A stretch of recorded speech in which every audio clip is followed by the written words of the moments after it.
আসসালামু আলাইকুম, সবাইকে স্বাগতম। আইসিটি বিষয়ের ওয়েবসাইট রিলেটেড গুরুত্বপূর্ণ একটি প্রশ্ন, সেটি হচ্ছে ইউআরএল কি। তো ইউআরএল হচ্ছে মূলত ওয়েবসাইটের পূর্ণ ঠিকানা। তো আমরা এইভাবে ইউআরএল এর পূর্ণরূপটা লিখতে পারি। ইউআরএল এর পূর্ণরূপ হচ্ছে ইউনিফর্ম রিসোর্স লোকেটর।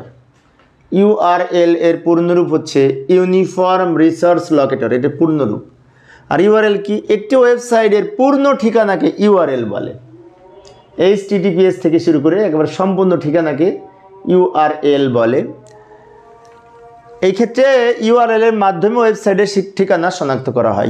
ইউআরএল এমন একটি প্রযুক্তি যার মাধ্যমে ওয়েবসাইট এর ঠিকানা শনাক্ত করা হয়। একটি ইউআরএল এর বিভিন্ন অংশ থাকে, আমি একটু এখানে উপস্থাপন করে দেখাচ্ছি, একটু দ্রুত লিখে দিলাম। যেমন HTTPS www.dhakaboard.gov.bd, এই প্রান্ত থেকে শুরু করে এই প্রান্ত পর্যন্ত টোটালটাই হচ্ছে একটি ওয়েবসাইটের ঠিকানা। এখন এর বিভিন্ন অংশ আছে, এই যে আমি এখানে উপস্থাপন করলাম অংশগুলি, আমি চিত্রের মাধ্যমে দেখাচ্ছি। প্রথমে HTTPS, এটাকে বলা হয় প্রোটোকল। HTTPS এর পূর্ণরূপ হচ্ছে এই hypertext transfer protocol secure. Hypertext transfer protocol secure এটার পূর্ণরূপ।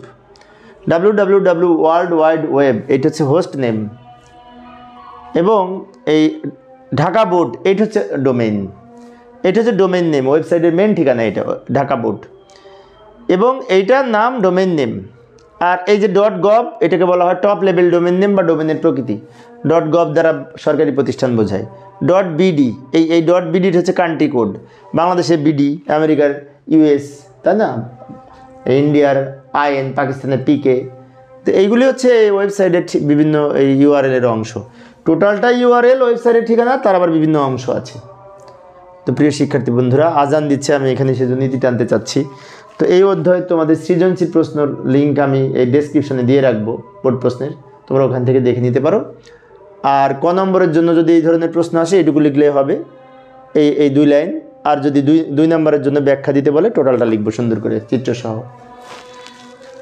তো পরিশেষে সবাই ভালো থাকবে এবং সুস্থ থাকবে, এই কামনায় খোদা হাফেজ।